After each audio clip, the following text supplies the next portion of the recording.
Hey guys, after many sleepless nights and exhausting research, I finally made a decision. But to find out, you gotta go with me, so let's go get it.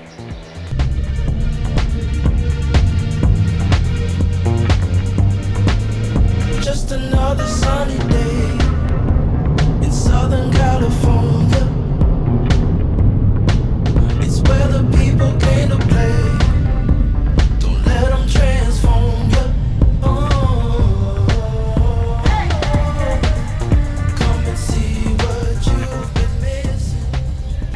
As you guys see behind me, it is a Honda. Let's go get it. Slice of heaven. It's the only place we're living. We're living. It's that West Coast There it is. easy when it's always summertime. You got every act to do. Who cares what the people think? It's been turning kinda gray in Southern California. But I'm allergic to the rain. What happened to euphoria? Don't worry about it, don't worry about a damn thing. I'm too excited, chocolate go with the palm trees. It's all or nothing, it's all or nothing. No other signs, it's socialized. Come and see what you've been missing on a little slice of heaven. It's the only place we're living. It's that West Coast point of view. Easy when it's always summertime. Alright, obviously the choice has been made is the 2021 Africa Twin 1100.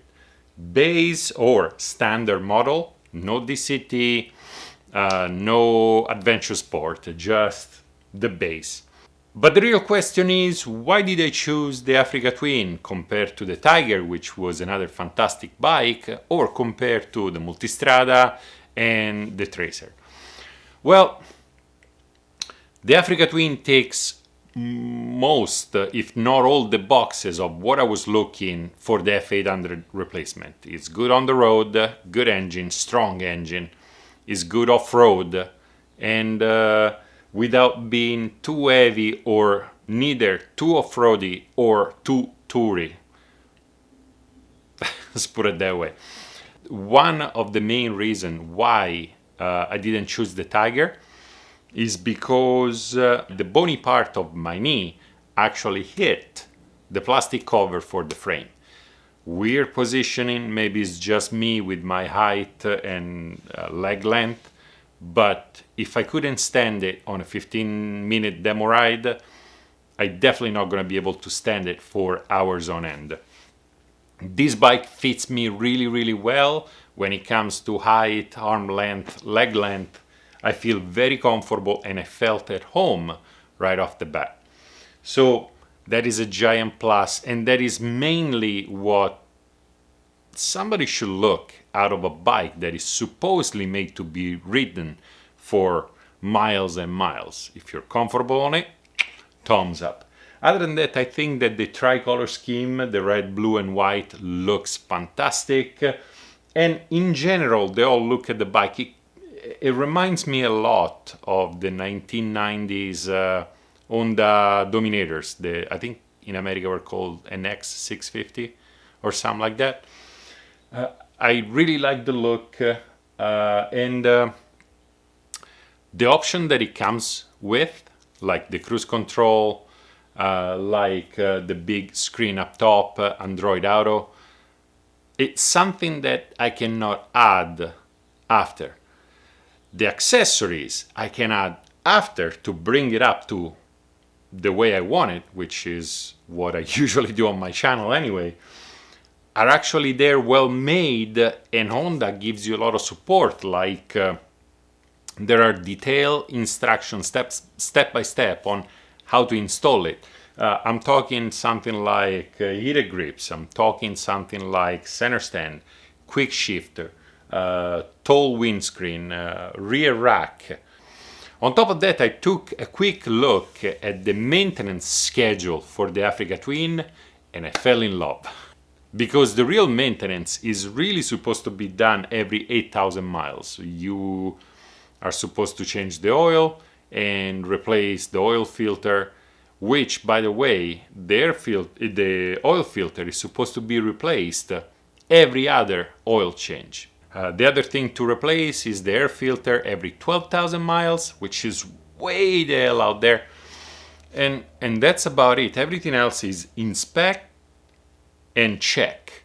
So you don't have to replace it unless it goes bad. There is... the Twin has a crankcase breather that you need to check every 4,000 miles according to Honda and remove if there is any oil in it, and that's about it. That is supposed to be done every 4,000 miles. I'm not saying that this is the perfect bike, but these come really close to be the perfect bike for me and for what I need it for. Might not be the same for you. I hope that my search, my first impressions on the other bikes will actually help you if you're looking for a bike to make a decision. But between the finish and the maintenance schedule and the little detail like the bronze crankcase being a gearhead, that is very appealing to me. Little details like the brake rotors up there and the way the frame is painted and welded. I like it. I like it quite a bit. So, at this point, obviously, thank you very much to my patrons, because without them, none of this would be possible. And if you like the video, like. If you love the video, subscribe. Right on. And I'll see you next time.